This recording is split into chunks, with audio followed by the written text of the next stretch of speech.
Calvin is here to show us. Hi, Calvin. So he's been doing, if I get this wrong, please correct me.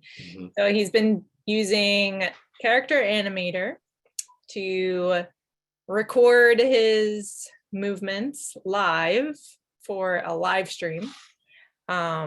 So his avatar on his live stream is using Character Animator to basically talk for him. And we saw a preview of it last semester and it looked really cool. So we all wanted to see how it's actually done. So Calvin is here to show us. And so he's gonna take us through creating the character all the way through the live stream portion. Yeah, so yeah, as Shana said, I'm Calvin. I went to Ithaca and graduated in 2018. I was a cinema major with an animation minor, and I really wanted to work on animated shows, and I even got to actually work on an animated show that used Character Animator, which is kind of how I was introduced to everything. So yeah, but I'm gonna open it up and kind of give a tour of the whole process. I'm just gonna share my screen. And feel free to jump in and ask questions throughout. Yeah, absolutely. But he's gonna be screen sharing a bunch. Yeah, so what I really like about Character Animator is when you open it up, like you have this plethora of puppets available to your use, so you can just like open one up, kind of see what the ins and outs of a couple of them, because you've got your basic head that can like track your head movement and can like track your blinks and eyebrows. There's full body ones. Apparently this new update is more capable of full body tracking. I have not tried that yet, but I definitely should try it out. Since they have a couple of puppets available. But yeah, a great way that I just started out was I just opened up one of these, kind of just messed around with them and got used to it a little bit. But after playing around with a lot of them, I managed to make my own, which, can you guys see it right here? Okay, cool. And yeah, so this is my puppet that I made after learning the ins and outs and kind of designing my own thing. So yeah, I mainly use this to stream games on Twitch because I kind of just wanted to create a character puppet, because I don't know, I feel like it's more interesting than just my dumb face talking at a camera. But anyway, so yeah, the main deal with Character Animator that I try to like boil down is that whenever you're operating this, you're essentially operating like a camera, and your puppet is kind of like your actor. So what that means is that in these puppet track behaviors right here, you'll see that like it lights up red when you kind of want to record a certain action.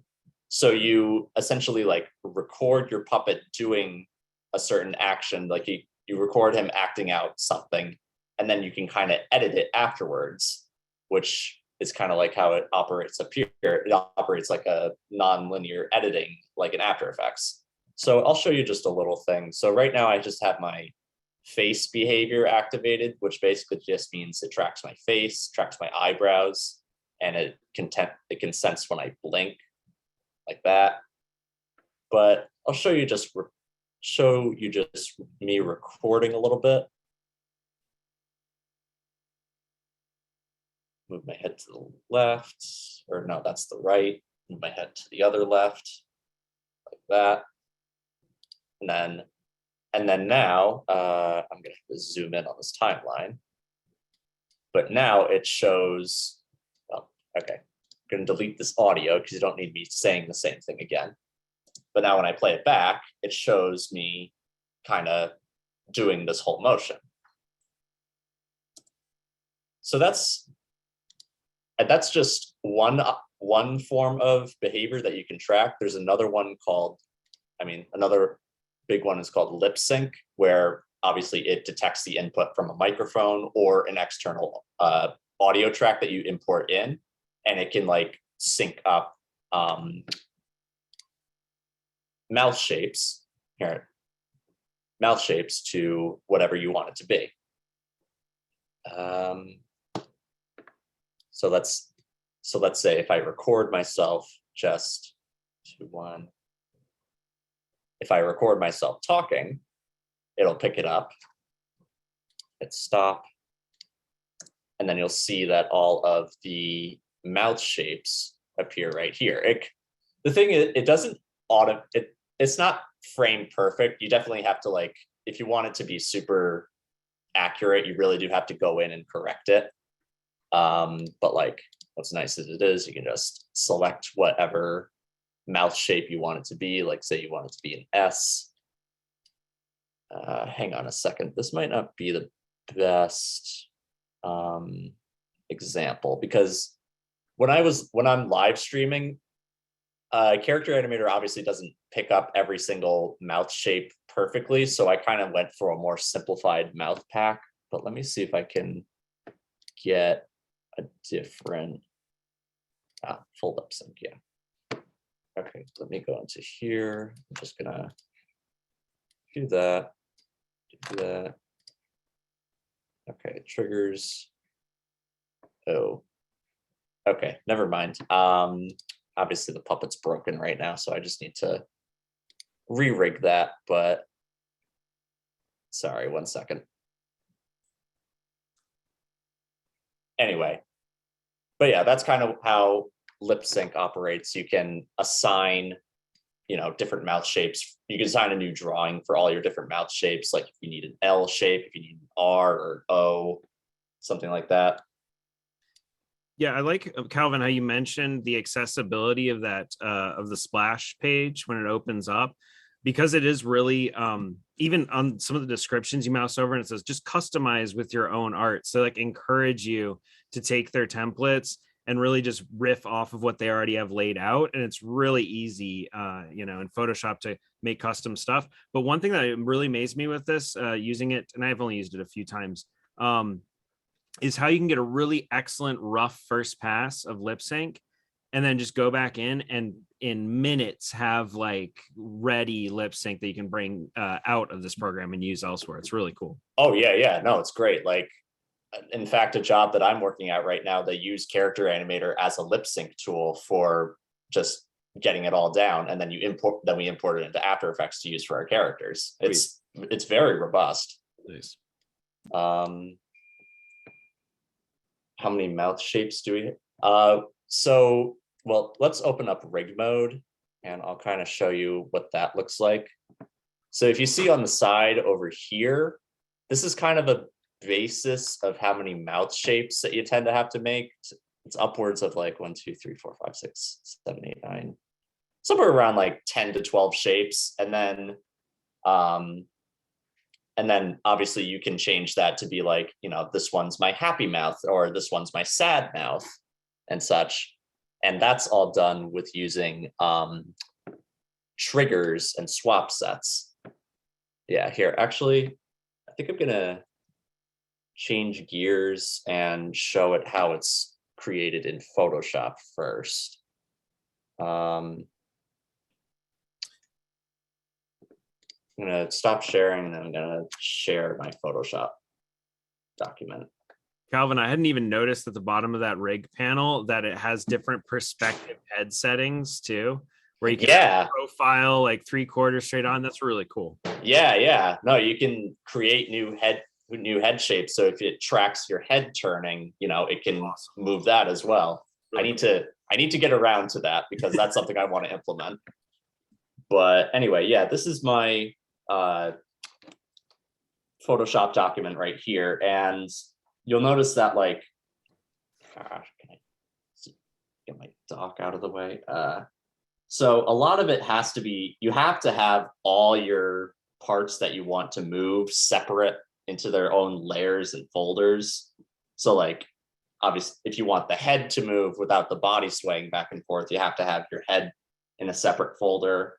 And And you got to think about, for everything that you want to change and operate, you need to make them their own group and such. Like for my right eyebrow right here, you can see that like there's a default shape, then there's like a worried shape, there's like a straight one, or I guess maybe that one's supposed to be angry, and this one's supposed to be like annoyed and such. And the same applies for any kind of like eyes, or like any kind of mouth shapes that you want as well. So if I go to, there's my full Kiki, do you have a question? mouth shape.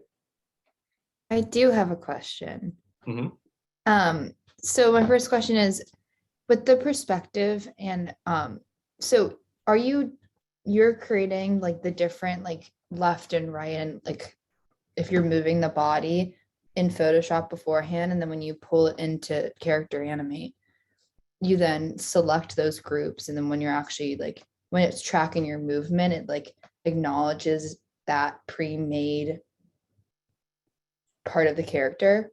Yeah. So essentially you create all the assets that you Okay. want to make, and then in Photoshop. And then when you bring it into Character Animator, you assign like each piece of artwork like its own separate tag. So Character Animator knows when to activate it.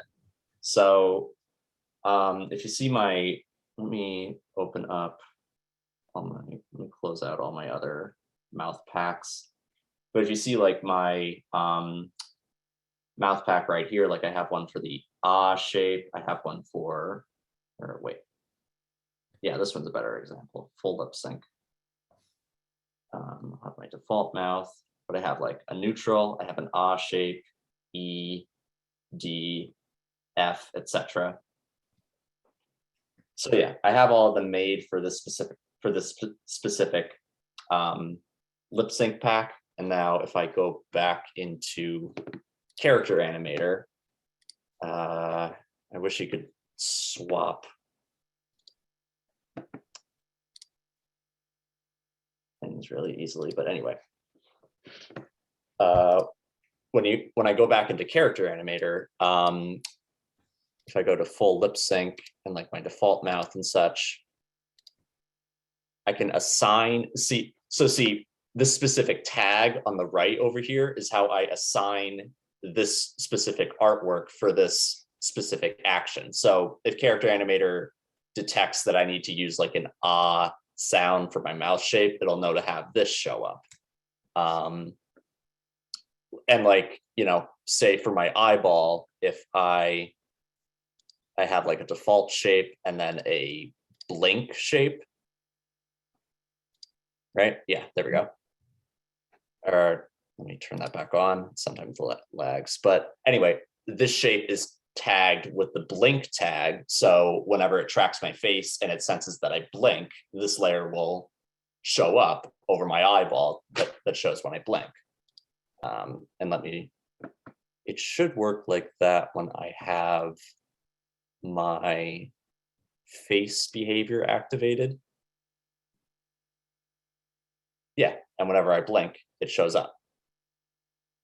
Alvin, the crown icons in the rig page, are those just the defaults of those groups? Oh, so crowns mean this is an object that you want to animate separately. This is something that you want tagged to animate on its own. Okay. I guess. Yeah. So for everything that you want to move and be affected by its own parameters, you want to mark with a crown. Okay. That's something that you have to.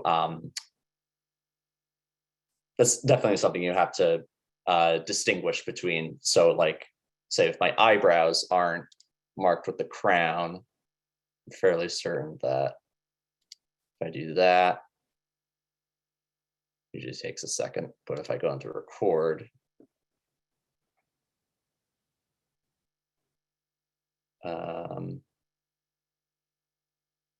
Yeah, see, now it kind of gets all funky because it's using my eyebrow movement to like map it to the rest of the puppet.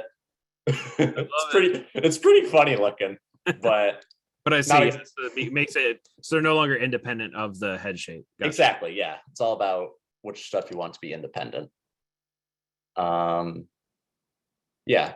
So let's see, what were some other things I wanted to go over? Yeah, the face and the lip sync. Yeah, okay, it's back to normal.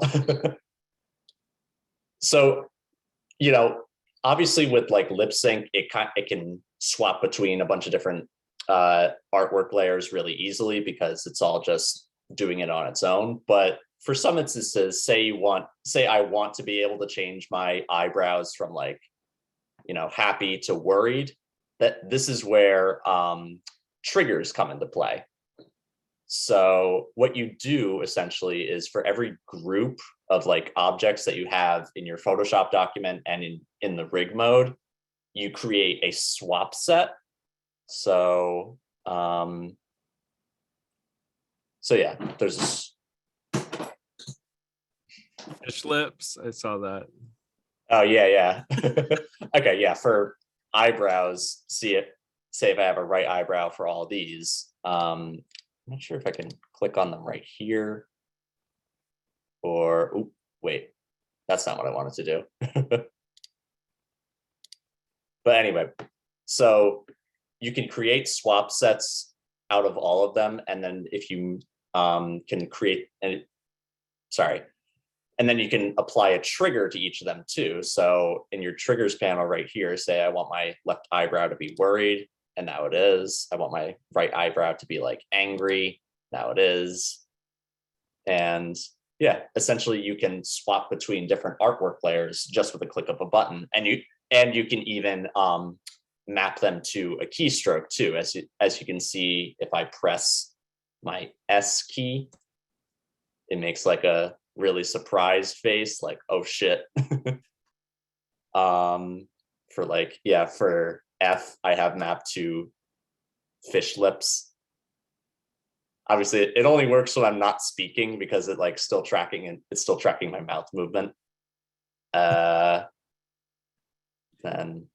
this one's like this to MIDI too, so you can use MIDI devices to control your triggers. Oh, I've heard of that, yeah, but I've never tried that before. That'd be cool. Yeah, this is like a thinking one. And then you'll notice that I have a bunch of these triggers right here that are specific for like certain actions. So this is where something called replays come into play. So like, this is just my normal pose, hands down. It doesn't look very active, but when I want to show people that I'm like gaming and in the zone, I click the game on pose, and now I'm playing my controller. So essentially what this does is you can create an animation, and you can edit it, make it however you want it to look, and then you can save it as a replay and then map it to a trigger and essentially one keystroke, and you have your transition. Yeah, you map it as a keystroke, and you can basically just press a button for to make it happen. So Kiki, to answer your question, for the trigger, yes. So I animated it in Character Animator. Here, I'll show you kind of an example of what we'll do. So I guess I should touch upon, to animate your arms, you have to rig them a specific way well, here, I'll show you. You have to have your arms obviously on separate layers from the body, and you create sort of a skeleton using this system of like sticks and pegs. And this is where you tag, okay, Character Animator, this is where my right hand is going to be. This is where my elbow is and my shoulder. And that allows the program to kind of distinguish, oh, okay, this is what the arm will look like and how it should behave, because it kind of has I guess an IK system. But here, I'll show you what that looks like. in order to properly animate a good arm movement, you have to add a trigger tag to like mainly your hand, and then you can like kind of click and drag your arm and move it around like this. And I'll break my arm like this as well. Elbow breaking can be really good in animation, you know. Oh yeah, for sure. No, like here, I'll show one instance that I have where, yeah, my elbows totally break like right there, but it works. It moves really quickly. Broken. He has no bones left. But anyway, so here's how I'm able to create a replay right inside Character Animator that I can save as a pre-made animation. So there's an easy way to animate in Character Animator, and there's a hard way. The hard way that I showed you is trying to animate it in like real time. So like it's recording. I'm trying to like drag my arm up and like do a little motion in this, and I'm trying to go, but like it can be kind of difficult because, you know, it's really hard to get the timing down just right. And then, you know, then you have all these layers of, so you'll see on the left, it like tells you which layer was animated. Like this is my face input. So if I turn it off and like, then you'll just see the arms moving. If I turn it back on, it'll activate it again. So yeah, what you'd essentially do is that, you know, in theory, you'd be able to like animate in real time, but honestly, the easier way to do it is to just use hold takes. So what you do is you just drag your arm into position. Say I'm just like right here. Okay, I need to adjust the IK parameters. Turn this down to 40. And hopefully, yeah, there we go.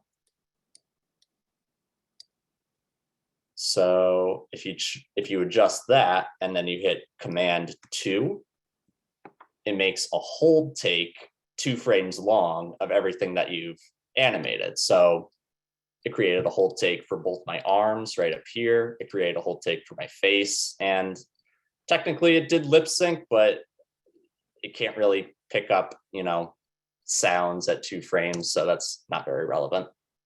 But so essentially we have this pose like this. Yeah, sometimes it's weird when it does this, but like in order to get it to animate properly, you can take these little handles on the side of your layers and like your takes essentially, and you can blend them with like other takes and such. Obviously that doesn't look quite right. Arms have always been a little tricky thing to handle with all this. I had to like the show that I was on previously that used Character Animator. We had to like come up with a system of how it actually works, but it's pretty difficult to get right on the first try. But anyway, say I want to, this is like the first pose. Now I want to make like another pose like this, and I'll like change my arm like that, do that, make another hold take. And now I can blend these two together and they'll kind of play into each other like that.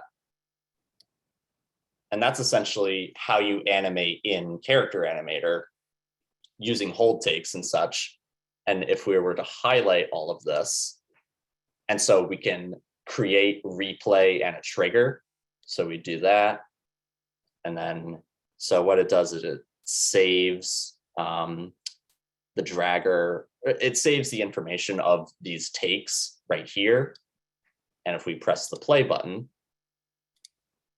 right, we have to make this let replay finish. And then we also got to press, yeah. And now we have the replay at our disposal, and then we can just map it to a keystroke. So it's definitely very helpful for if you want to, you know, in my case, I have a lot of emotes that I want to express just on the fly because it's kind of impossible to just animate in real time. So I have this one booted up for whenever gotta fix that one. Gotta change that back up to 90. There, now it should look right. And I have like one for my woohoo, one for yeah. And what's nice about replays is that, say, so for this replay, like I'm only recording my face and my hands, but if I play the replay back again, you'll notice that if I still talk, like it still picks up my lip sync. So that means is that your replay only saves whichever you record, i.e. whichever behavior you want operating. And so if you only want your face to move for a certain thing, you can still have free reign to control your eyes or your lip sync and such. Oh, I didn't realize my eye gaze isn't on. But yeah, that's another good tool to use.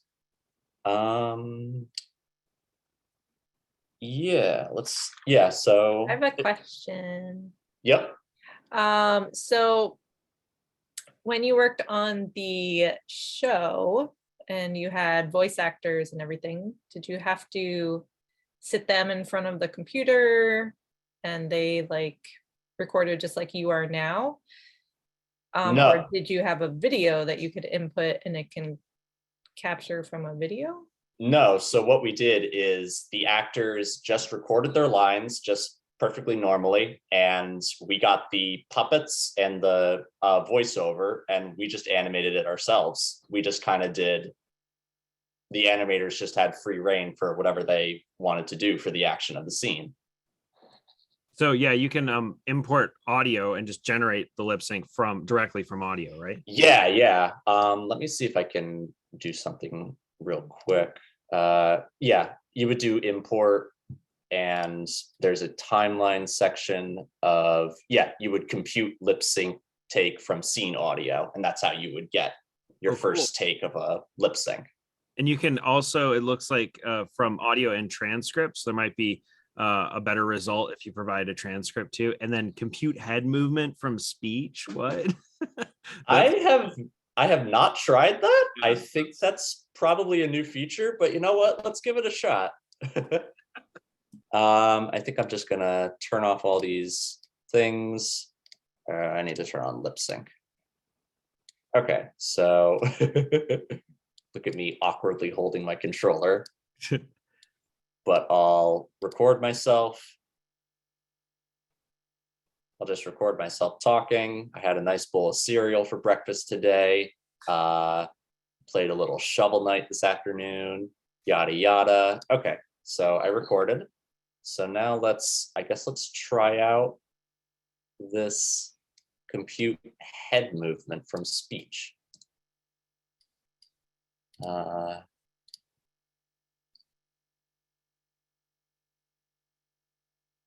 interested to see what comes up. I've never tried this feature before. Okay, so I guess I'll move these over so that's not distracting.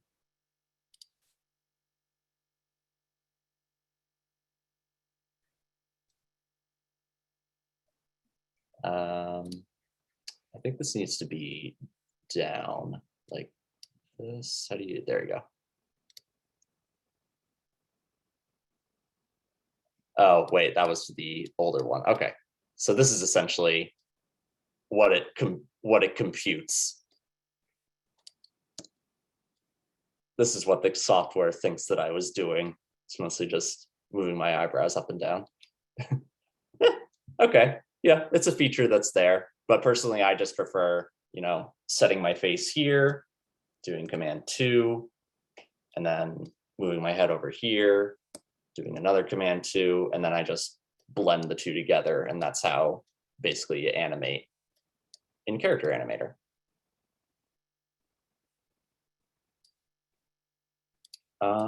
Yeah, Is there anything else that I want to?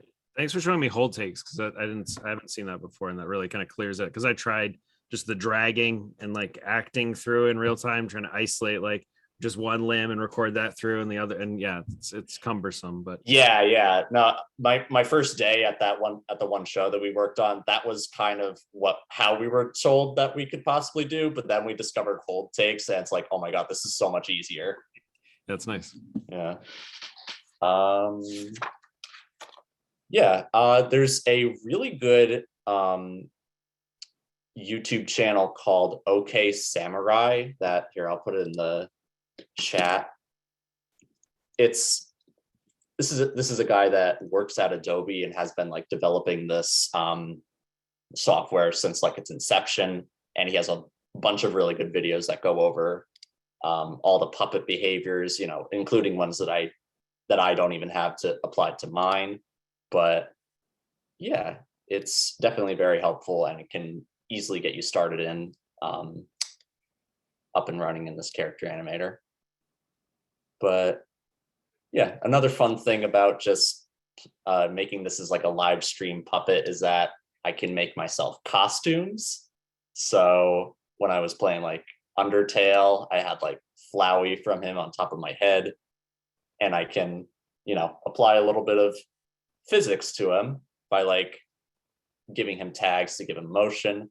Oh yeah, yes. how does the physics work? Avery Oh. just brought that up with the hoodie ties. Yeah, so just like how blinks and mouth shapes work, it's a tag. So if we go to where is it? Drawstring. See, I have these with the crown because I want them to behave independently, but you can set a little, can I zoom in? There we go. You can set a dangle. Oops. Yeah, so you set a dangle key, and that essentially tells it that this is like a little flowy piece of cloth that kind of like dangles depending on the gravity. And that's what I've kind of done for a lot of my costumes. Like, it's all about dangling tags, and like, obviously here's my Sonic one. I can get the hair kind of flowing real nicely, or the Wario mustache, where it kind of wiggles whenever I move. But yeah, that's just like, I just like making costumes for him, depending on the game that I want to play. Let's see, were there any other things I wanted to touch on? Specific like setting, or how do you live stream? Like, how do you have output from a character animator that I guess you're then maybe compositing over video in like OBS or something? How are you doing that? Yeah, so the way it works in OBS, well, the way it works in Character Animator here, I need to stop sharing my screen, and then I need to share my entire desktop because I have like 15 windows. So how it works in Character Animator is that if you go to, here's my stream window. Oh, right, you gotta, so Character Animator, you need to output it to like an external browser / Windows source before you can bring it into OBS. And thankfully, OK Samurai goes over this. There's like a third-party window that you can download. It's this thing, Okay. and it's like the NDI video monitor or whatever. And if I go to yeah, so what you got to do in the video monitor, you got to select Adobe Character Animator, and now your thing shows up in there. And then if I go into OBS, Character Animator Stream, yeah, now it shows up on OBS. If you guys, can you guys see all that? I know it's like a million windows that I just opened. Okay. Yeah, I see it. Is there an option to output with alpha transparency? I'm not sure, but the way I've worked around that is I have a green screen tag. Okay, cool. That I think I have to press G. No, wrong one. Nope. Well, either way, you can output with a green screen, just like background that you have in your puppet, and then you can just key it out in OBS. Perfect. Yeah. And I'm sure with line art that it's pretty clean too because of the contrast. Yeah, it works pretty well. Cool. So yeah, this is like one thing that I like to do for streaming on Twitch. There's like another tiny little thing that I like doing where instead of a full character puppet, it's just like two pieces of artwork. Yes, Avery, I can wear a Luigi costume. Thank you for asking. Oh, but it's green. Well, you just key out one chroma key color. It works fine. Yeah, Ryan, exactly. The PNG that lights up. So if I go into, so you assign it, so you set it up through like an external Discord thing. But if you'll see that, oh, I'm muted. But you'll see now that like every time I speak, you know, it lights up and has a little mouth movement going. This is definitely nice for like, if I don't want to run my entire character animator and have my computer, it's just lighter on processing power. And it's also nice to just like have friends over on your stream. But yeah, this is just another tiny little thing. It's basically just, you take two pieces of artwork and like put in some custom code and you tell it to light up whenever you talk. It's pretty neat. Cool.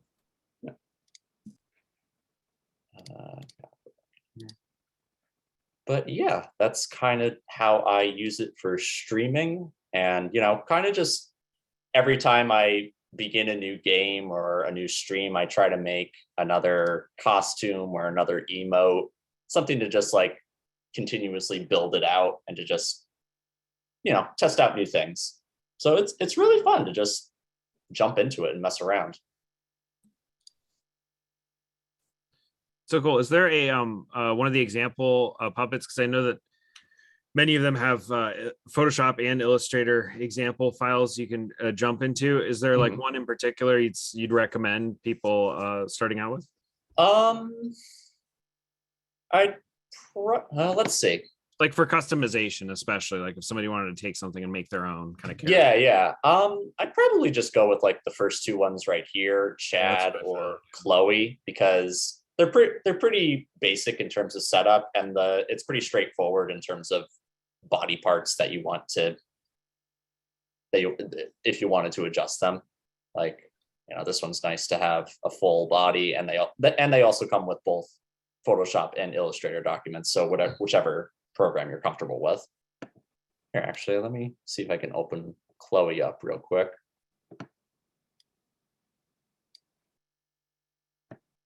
Yeah, there we go. Yes. Yeah, oh yeah, that's true. Yeah, with the new limb IK system, she's complete with like bending knees and everything. That's an improvement. Yeah. Yeah, that's new. Yeah, we can like drag her arms and such.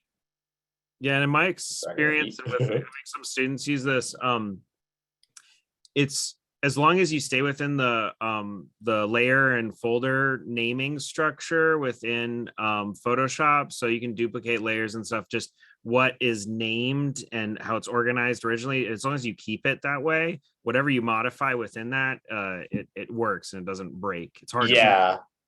Yeah, no, you really have to adhere to a specific folder and file structure. Otherwise, if you try to edit something, the whole thing just breaks, because it's really difficult to like edit layers in Character Animator.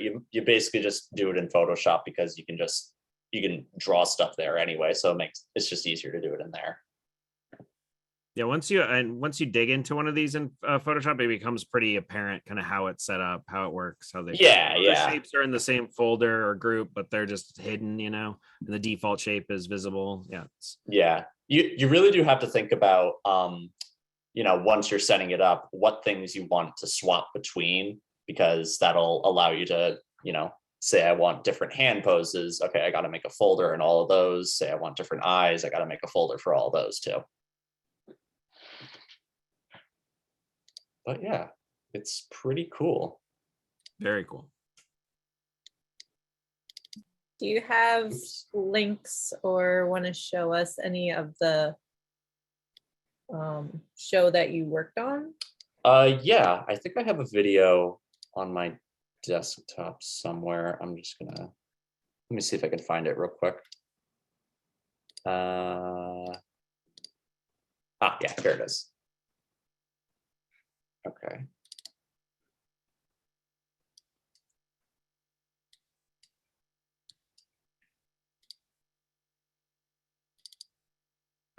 So yeah, this was the show that I worked on. It was called Your Daily Horoscope, where essentially the task was we created, well, we had 12 different characters, obviously based on all the star signs, and we created one episode for all of them essentially a day. So we were making 12 episodes a day.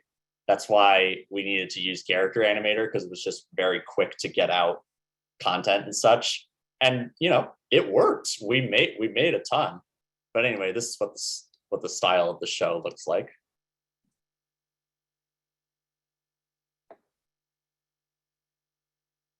Can you guys hear it? No, no audio. Yeah, I can't either. That's weird. But anyway, I guess this is kind of what the style of the show looks like. Like, it had all the puppets rigged with you know, front facing heads, it had profile heads, it had, you know, all the views, and we could essentially just swap to them with triggers and swap sets, and that just made them very flexible for animating. Yeah, I mean, if you weren't intimately aware of Character Animator, I think you'd be hard pressed to think that was that, you know, kind of automated in a way. Yeah, those look great. Yeah. No, Avery, I did not create the rigs. Those were pre-made for us when we first got in. Yeah, it was definitely interesting starting out with Character Animator, but honestly, like, if you know After Effects, you kind of know what to do for this in terms of like the editing. So the skills can carry over pretty easily. You can also nest Character Animator projects directly in After Effects, and you have access to a lot of the stuff. I think the Vizims you even have access to, and I don't know, there's some of the file you can edit within After Effects. Oh, I have not tried that. That might be a new thing I might have to try out. Yeah, and is the most simple is just like animating a head and lip sync in Character Animator and just slapping it on like a Duick body or whatever in yeah After Effects. Yeah, cool. This is awesome. Yeah.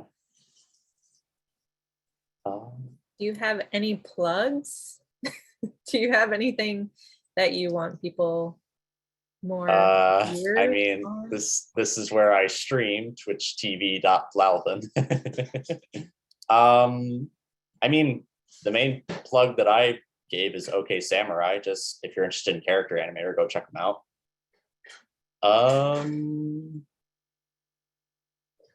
Yeah, that's really the only plugs I can think of. Cool. Does anyone else have any questions?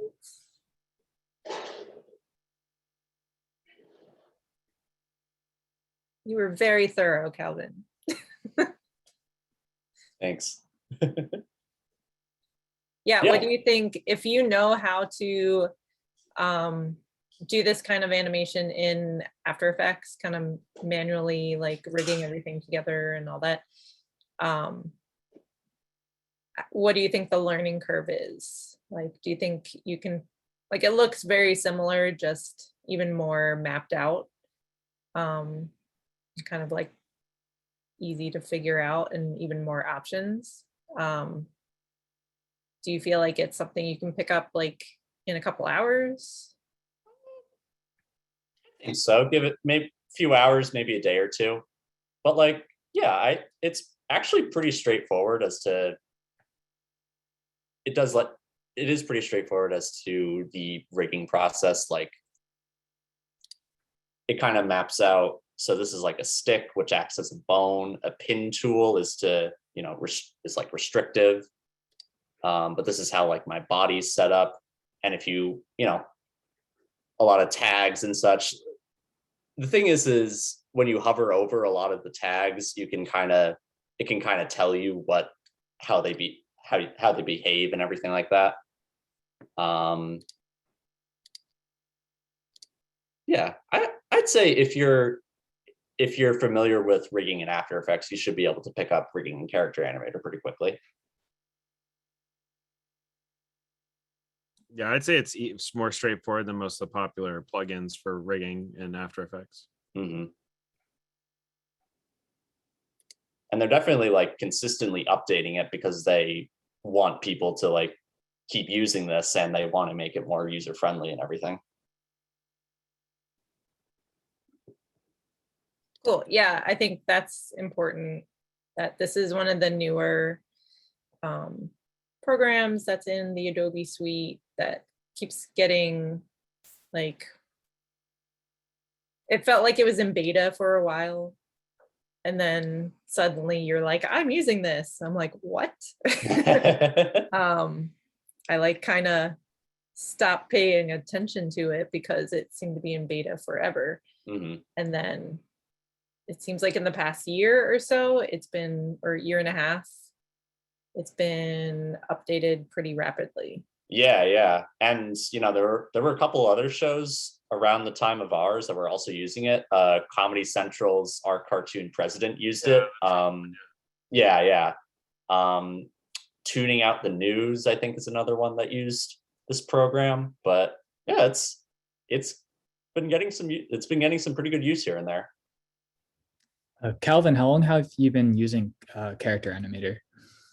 Since like the beginning of 2020. So that was when the show that I started on was using it, and that's kind of when I jumped right in and started with it.